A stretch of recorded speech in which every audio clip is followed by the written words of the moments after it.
abonnez-vous sur Pelinda TV. Bisous de la Tchali. Oui, on mote mingi bandi balandi à Pelinda TV. Merci beaucoup pour toujours fidèle toujours dans la Pelinda TV. On a bien fiston Chima, autrement dit Chima on le dit de la presse. Un grand merci toujours pour votre fidèle toujours et confiance à Pelinda TV. Quand nous déjà Chimanga sur la version Pelinda TV, quand nous benga qui bino se belé que Chimangologie mais un peu comme la mission l'homme de Dieu, le vrai, hein, le véritable na combo ya Yemoko prophète prince Mvidi.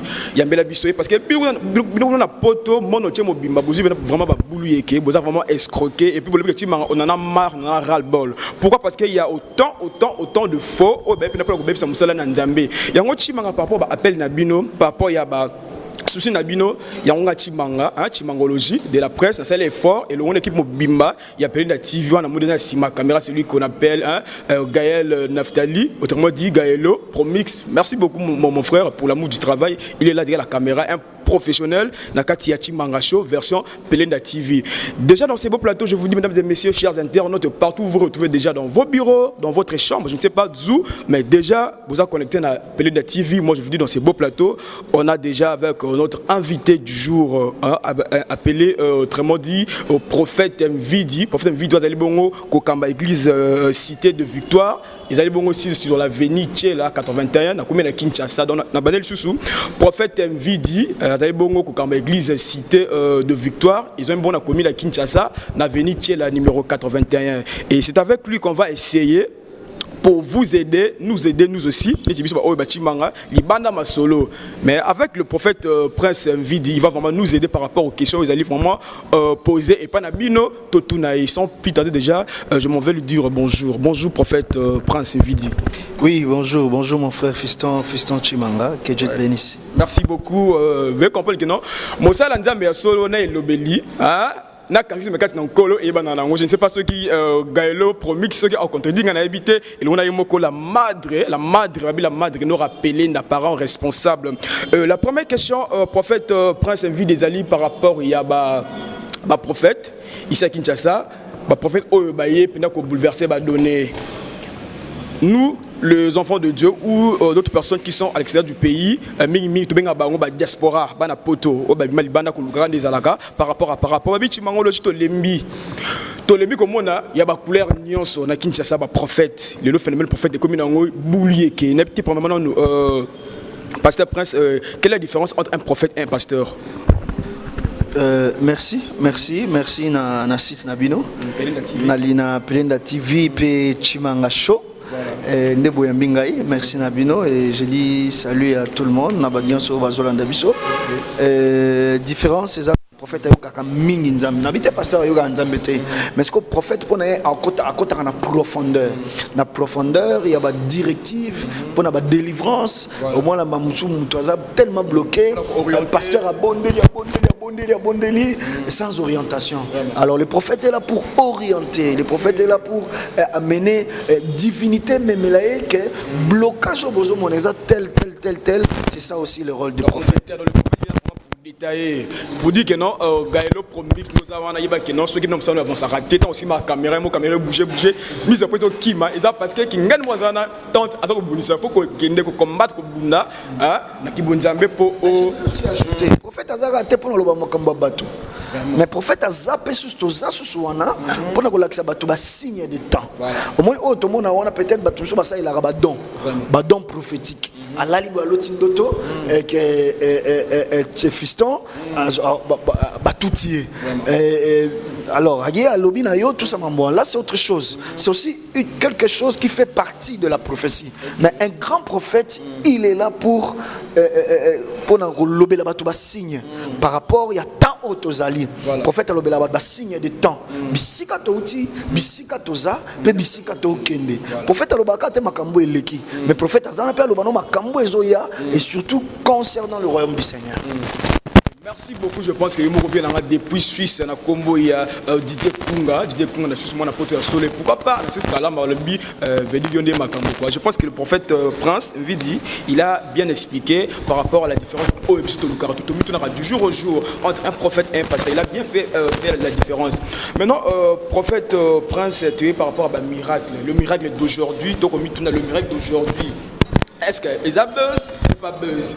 Au comment on voit je te dis Gaëlo va ni botter à la télévision, à la radio. Moi il y a autant n'est ma bête parce que c'est bâtiment moi trop de vitesse et moi au la radio parce que et bien comment ça fait-il quelqu'un qui est à la maison yo pasteur aux un plateau, je ne sais pas moi si c'est vraiment un réel plateau, aux un plateau na station à la radio mutana ndaku prophète nana sida prophète tout ça et tout tchal boko na radio sim ba ko prophétiser ti côté pas soudain maman la personne qui était à la maison prophète Nabiki oh moi je me suis demandé au Biki OK même pas hôpital pour en savoir ceux qui malade et le maman Biki et on a vite compris par rapport à la recherche na bateau porté à biso bana poto solo qui est dans du théâtre c'est que prophète prince mo pétant que prophète Moussa Nzambe Moussa Koli mais qu'un peu par rapport à faux miracle miracle dans le miracle d'aujourd'hui et comme il buzz n'habité est-ce que Ezali bien ou pas et pas na yo tant que prophète.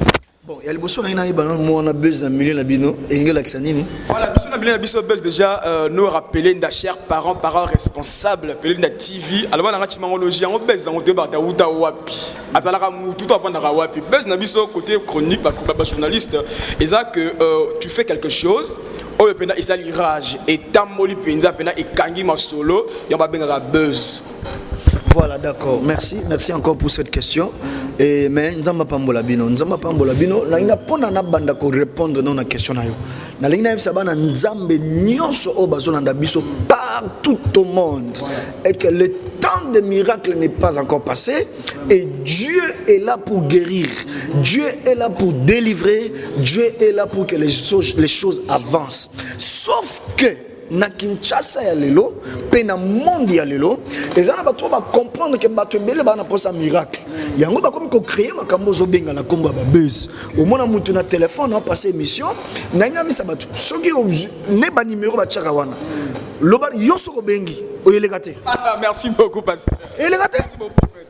Bazana batu na bango o bacha et biso to telemi makambo wana et baza eza groupe moko ya batu clique moko ya batu o baza objectif na bango eza ko séduire batu pour na ebika mutu na poto tango yoka mutu témoignage 10 15 20 au moins la témoignage moko 50 personnes va témoigner 50 personnes mondio lo belango alors que bato ebele o biso to biksi na baloto mona biso na nzela nzambe biksi ba na nzela na biso on n'en parle pas trop parce que et c'est permanent donc on a tina loba te alors ce comme on dit muto ça me bloque na objectif na ezambongo alors biso to combattre bato na kino na suka parce que bazo lembisa bana nzambe bazo sucer bana nzambe c'est clair au moins ngo za na soza na problème et que na bondel pona mo loboko nzambe na osenga ote automatiquement motema na faut bakena il faut na kabola parce que bible lo bien mais sauf que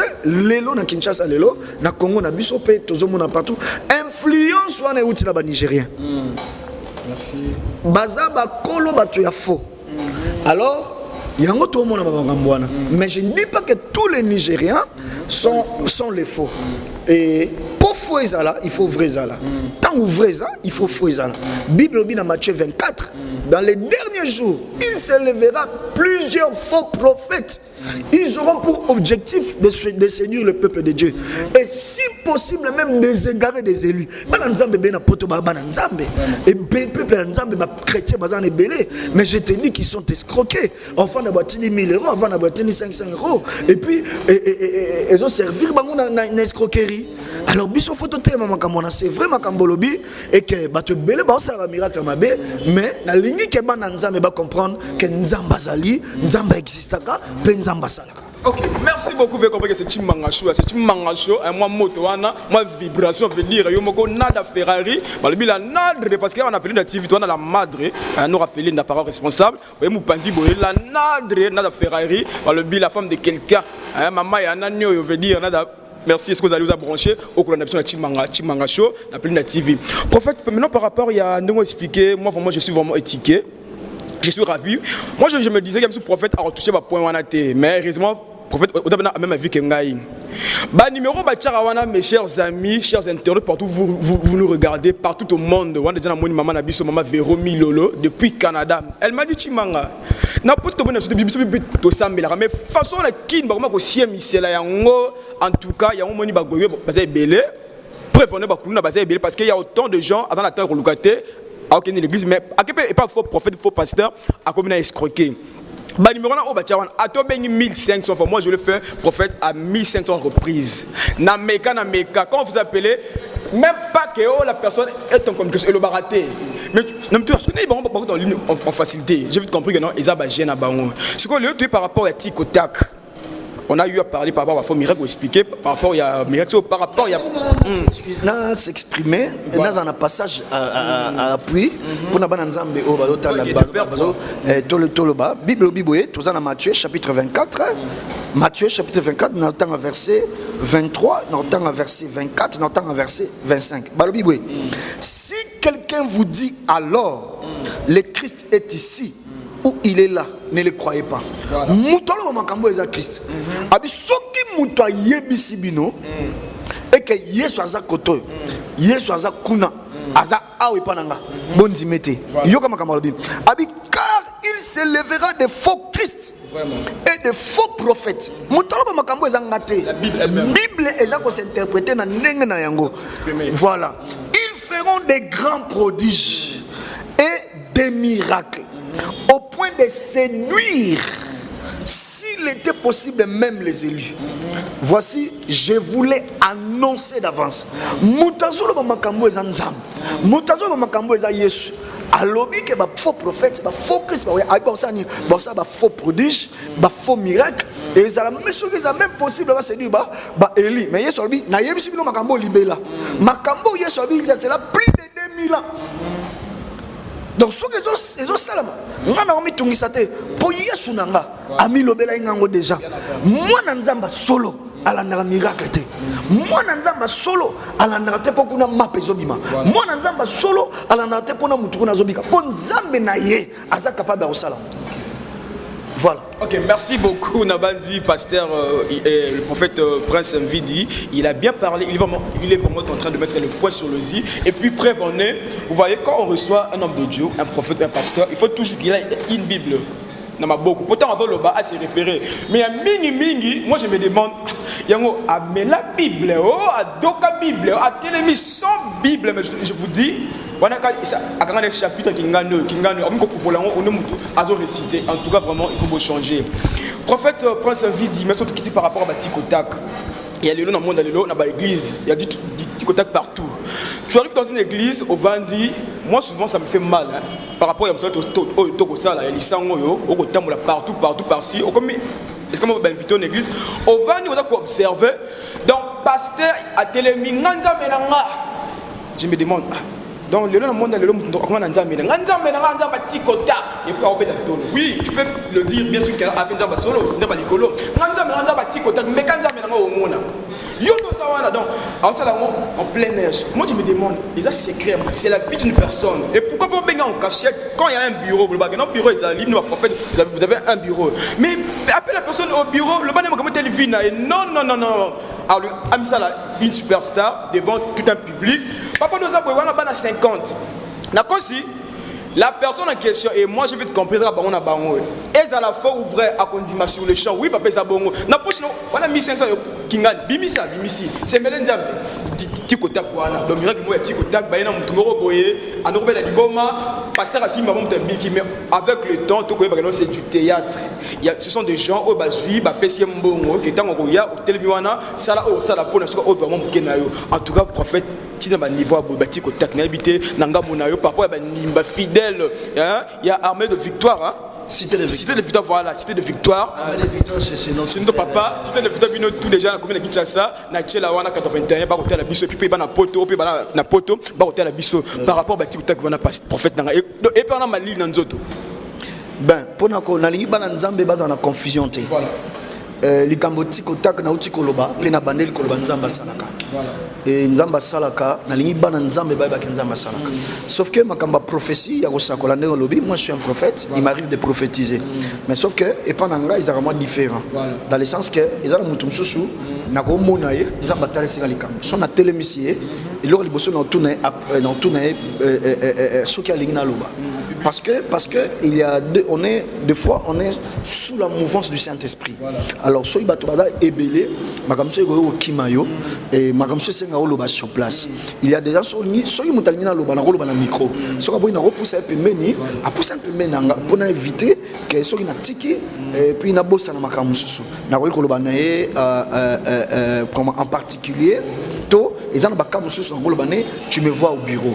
C'est autre chose mais makamo mingi ozomoneza spectaculaire wana ce sont des coups montés il faut pas nzamba ba bloc wana et là moni Kinshasa na Congo za na pasi Congo na pasi to vivre pour la diaspora même ngayo na zolo babwina na bana na kambaka na prière pour na bango pour moni ba bloc sur ba se trompe par rebelle au côté ça mutu pour ebima loka obikisi mais mutango semble pour na mutapoto au côté ça mututé ozo comprendre le kwana ça dit biso to prier pour na batu na poto mutana cancer abiki mama de ana bisika zanza mapambulaye azana Bruxelles na Liège plutôt nzama pambulaye au prier pour na mutu na États-Unis au monique mutu abiki effectivement donc eza nzamba sala faut batu ba yebango mais awa na lobina na bandel koloba Congo eza na participer Congo eza pauvre alors pauvreté à Congo et particulièrement à Kinshasa ce qui n'est pas pasteur na koloba no fiston yandeni ngayo focus à maladie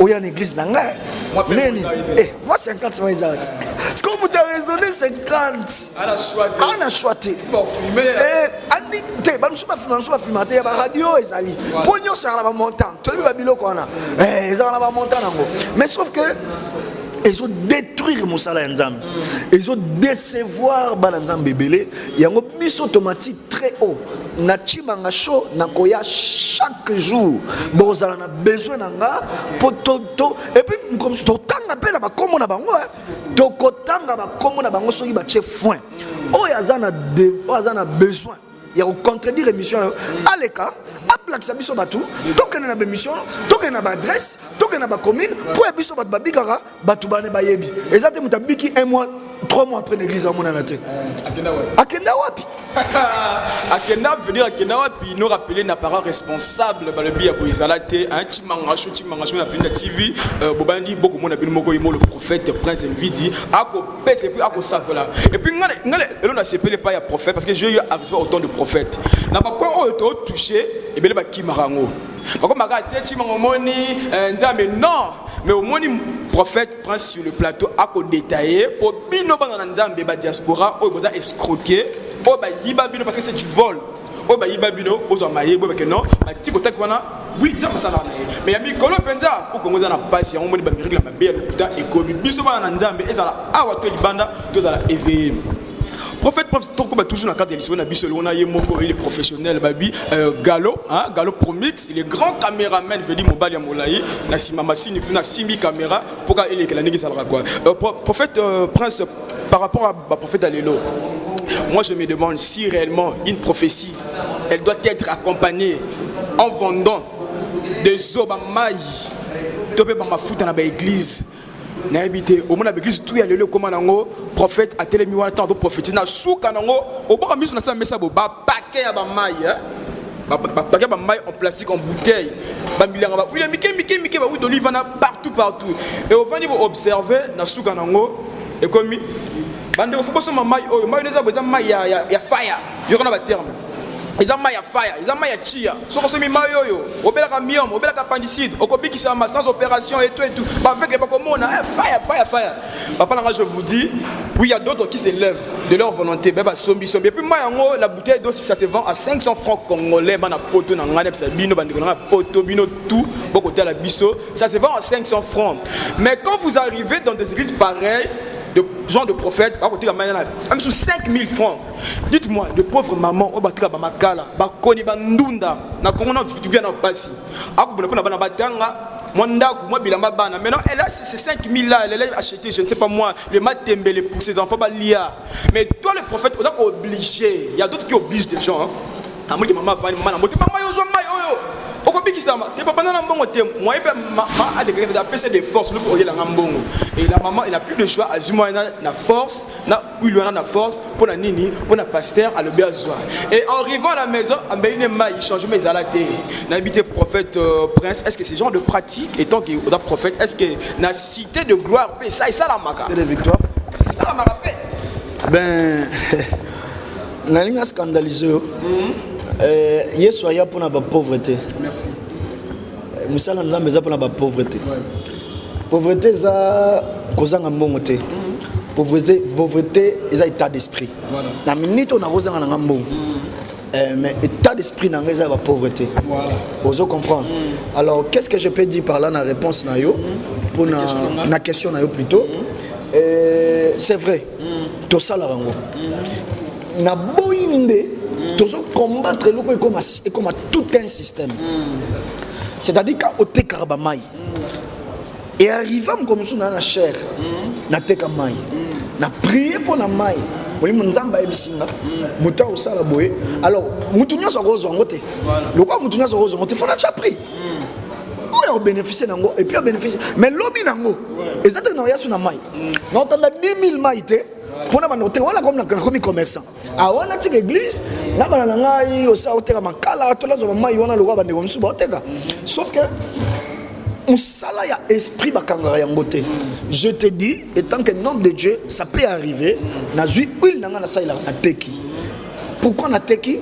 Pour na koki kopesa mutunyo sauté opportunité wana. Yesu akote na ndaka pauvreté, muto azotala zolandanga, ame kopesa nga exemple. Yesu akote na ndaka pauvreté. Les arabes sont dans l'église, papa aya ate pour la pauvreté. Yesu akote na ndaka pauvreté pour dire que musala ya nzambe eza musala moko très complexe. Mais tozo combattre bato ba oteka ba biloko wana. C'est-à-dire surtout pour ngai nga oda pas côté ka pour na prophète né na zabe pour na yamba fiston il faut payer $10 il faut un macaron pour $100 papa fiche comme une hôpital mais biloko wana eza biloko moko normal te soki na koteka mai et koki ko arriver sous la mouvement du Saint-Esprit molimo nzambe diriger nga eza te lelo lobby okuna so il peut arriver parce que nzambe a un multi-système. Nzambe a une manière moroti. Nzambe a une manière, sa manière d'agir est inconnue. Donc a une manière tellement belle au sala à koki kopé sanga directive. Période où ils ont ba mai boy batu na bikisa na ba mai. Et ça na Bible obi, et ça na général moko avec bela, à côté la prophète a kanisi abik ensemble la pona. Prophète abi, je crois ils en a 2 Rois chapitre 5.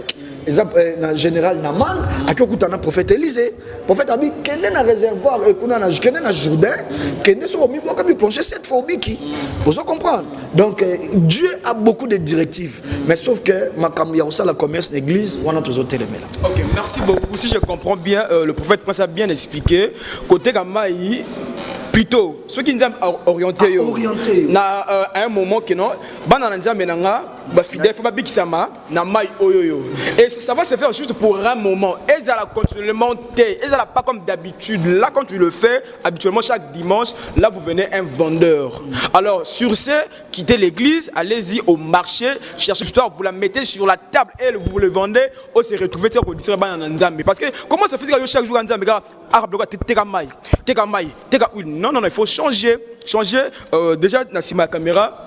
Il me fait signe au galop pour mix qu'on presse le temps est tellement jaloux. Mais ça, c'est juste une première partie.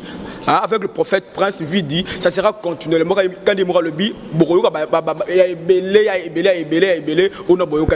prophète, faute de temps, parce que ce n'est pas la première fois, hein, ce n'est pas la dernière fois, plutôt c'est la première fois, mais ce n'est pas la dernière. Ils auront de temps en temps, il y a un plateau, il y a un plateau, il y a plein d'actifs pour par rapport, il y a quand il y a un phénomène dans l'église, il y a une question au prophète Prince Vidi, comment nous, le fidèle, surtout nous, la diaspora, parce que quelle est la différence qu'on peut faire entre un faux et un vrai prophète? par rapport à ses actes, son comportement, sa façon de parler, sa façon d'agir, quelle est la différence autour de ça là? Peut-être que vous avez solo, vous avez le kuta. Dans le bagage na chimangologie de la presse, na ka bobele mo pandisango, quand tu le bagage biso ba presse, toi lito ipe monoko, il y a public. Nazi, mituna na bino na commission pas ya prophète prince, il mo ka me peu koyano la biso, quelle est la différence qu'on peut faire entre le faux et le vrai prophète d'aujourd'hui? Bon, c'est une question très difficile, très pertinente, très complexe. Et c'est très difficile, Lélo. Dans le domaine, il faut différencier. Différence, on a vu que le besoin est important. Bazar na fardo batouté. Voilà. Bazar na objectif en bon. Merci. Et là, il y a bosso. Bazar na fardo batouté. Et nous le batten na besoin bon moté. Et nous le batten na diaspora na bon moté. Mais là, il y a bosso za fardo. Et pour nous, il y a un fardeau, nous allons bébé. Au bengi mutulelo, abi mbongo il y a autant. Au bengi lobby, mbongo il y a autant. Lobby kuna mbongo autant. Mais entre temps, aux résultats. Il y a mis papa, là on a un résultat. Là on a un résultat. Là on a un résultat. Donc la différence c'est là que au monde bango, balobela minimal maloba nzambete. Ba on doit présenter au minimum comme ils ont monana. Ils sont alors le banzambe mon pied, mais on présente au mini miracle. On présente oui c'est vrai. Tout ça on a pour réconforter banzambe. Tout ça on a pour savoir que nzamba salaka. Mais beaucoup plus. Ça doit être focalisé par la parole du Seigneur. Nous savons que Nzamba bikisa exalté dans un miracle on a sali. Au moins tu m'as bika ina hernie, au moins il y a bika ina ligne. Oui, ça peut arriver pour la remonter, mais chaque fois on est comme un bébé. Donc c'est très difficile na bato badam sika ya ko yeba relaxa bango le faux et le vrai, mais sauf que je crois que c'est lui qui a le Saint-Esprit en lui.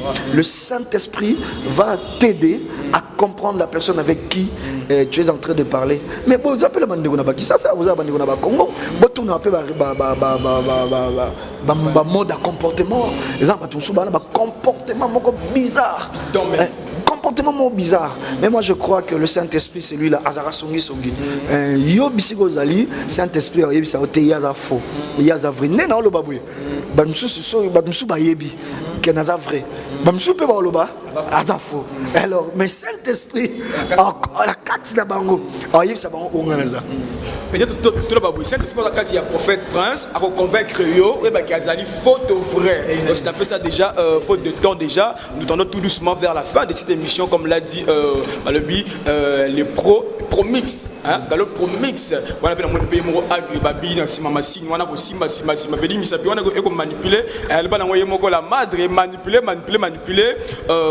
quand tu le baki c'est la première fois mais c'est pas la dernière fois d'avoir reçu le prophète prince vide ça sera chaque vendredi hein pour tous aura temps toyeba o nzambe parce que nous le peuple congolais surtout ici au Congo. Le prophète l'a dit, mingi nigérian de peut-être influencé parce qu'il y a autant de choses, il y a aussi des photos, mais l'autre le bélangoté, pas prochainement, hein, un nouveau numéro de Bozoa Kobolanda par rapport à Oyo et que ça m'a dit il y a on est pas prophète, n'a pas pasteur. Pour toi déjà une dernière question, prophète prince, le lot moni phénomène. Papa ne soit Yemango, foi Patrice, pasteur patron. Moi je me suis posé autant de questions. Je arrive dans une église comme ça. Quand il a commencé, il était un papa bonheur, un papa gentil, je ne sais pas quand il phénomène ici le baga, pour du chapeau, Jean Tapinet. Soit il a Nzamba élevé homme de Dieu, un prophète ou pasteur, a comme qu'on roulait na ba jeep ya kafu. Papa nangai. Na chupa tebe ngango chibengu. Tous les balou bambo tebe chibengu dans le lait dans le fundu. Quand il prêche là, ma bouche na poche. On sent qu'il est orgueilleux. Autant donc là tu as arrogance katinaye yo fidèle aux ala qui proche naye comme mosika parce que le pasteur a comme une level moroboye disons niveau moroboye à mon avis ce qu'on a c'est mais bino n'est pas fidèle naye et souvent il dit que non ici c'est mon église tu ne veux pas je vais te chasser de mon église ah bon ce n'est plus l'église de Dieu ça devient l'église d'un pasteur vous imaginez une église comme il y a un moro personnel. Et puis par rapport, faute de temps, on a tout continué prochainement, mais ce que le par rapport à la question de Suga, est-ce que tant hôtel Arabongo, est-ce que ça l'a bien, comment on a passé au bazar qu'on bête à tout le nabango, voire même si on a garde corps, il arrive comme ça, c'est comme un président, un prince, il faut pas quitter, il faut les portières, il faut éviter, sans journée à niveau morobo, éviter prophète prince, est-ce que c'est vraiment normal ou anormal? Bon, la richesse appartient aux enfants de Dieu. Nandenge moko ba nzambe balingaka lipamboli. Nandenge moko mosali nzambe pe il faut jouir na bien papa na biso nzambe akoma lolendo comme te yango te tini yango na ina koma yango te tini na kozala lolendo signe ya liboso ko yeba mutu aza na nzambe quel que soit bozuna ye aza na humilité makasi aza na humilité tango to bani musala nzambe tango papa la biso bani musala nzambe to ndenge tsapa nzambe azwi bango atomboli bango na ndenge pe to za lelo biso pe to yina musala oyo mais sauf que ezala bato belé eza mawa eza mawa sauf que moni mutu na ba comportement bongo azala lolendo bandakala azala lolendo bandakala azala lolendo bandakala mais déranger biso te kotambola kozala bien véhiculé kozala na garde du corps na lina beta c'était parce que to zala pe na banguna tozala pe na banguna ezala bantu bakanaka biso moto mosusu ndenge ozana yo okana ngai mais nzoko eza yo te eza esprit mabe kati na yo moi quand tosala émission moi ka bato mosusu bakozala boy pour moi baminga kiti ngai arriva bongo pasteur arriva papa na osa délivrance na pleine campagne moto mosusu pena yebo kiti esprit mabe mosusu pa kana yo kaka alors ba garde rôle na bango eza juste pour na ko protéger biso nzoto esprit mabe wana e banga garde te banga te esprit mabe te garde na alonga ngo garde alonga ngo non en fait garde aza wana juste kaka pour na remema ba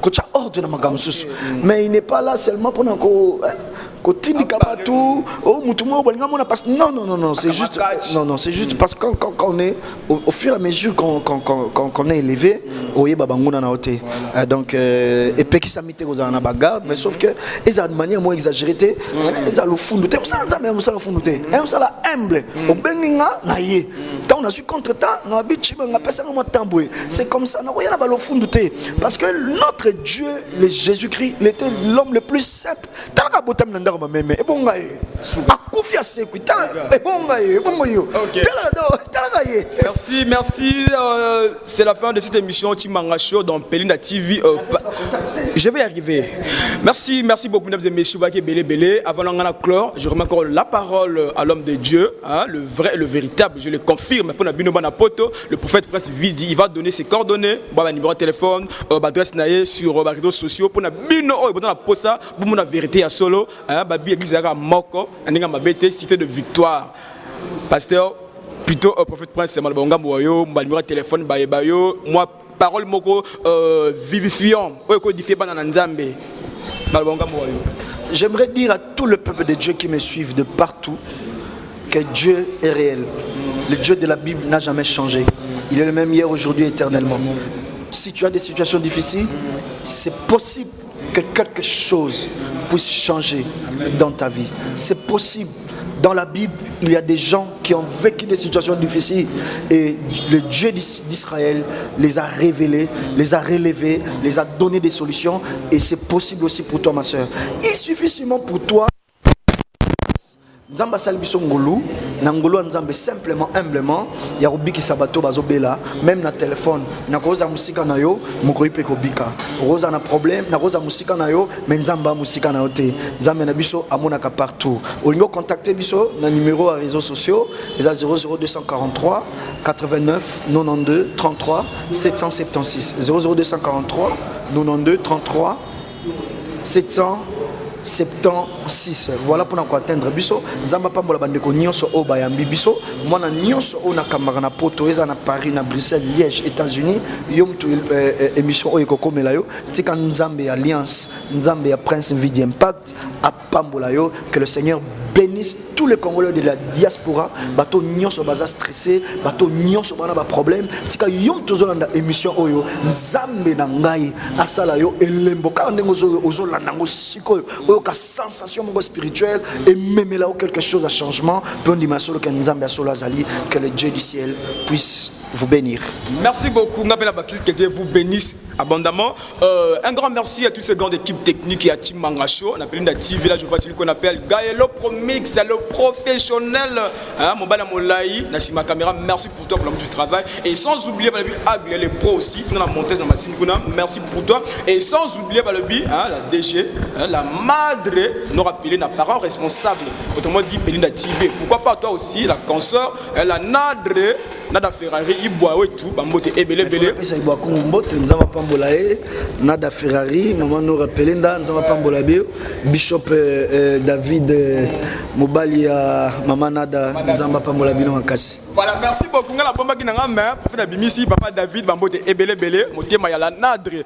Pour moi, Fiston Chimanga, Chimangologie de la presse, je vous dis, voulez-vous parler à Fiston Chimanga? C'est simple, allez sur Facebook, vous écrivez Fiston Chimanga, Mobimba, et vous m'appelez le numéro sur 143 089 93. Je reprends, plus 243, 89, 93, 29, 143 au Benga et Mobimba. Mais avec le prophète Prince Vidi, le Bizarra et Bandeli. Pour moi, je vous dis, restez branchés, toujours appelez la TV. Et je vous retrouve déjà un nouveau numéro. D'ici là, restez branchés. Bye bye, à plus. Ciao là-haut. Ciao. Abonnez-vous sur Belinda TV.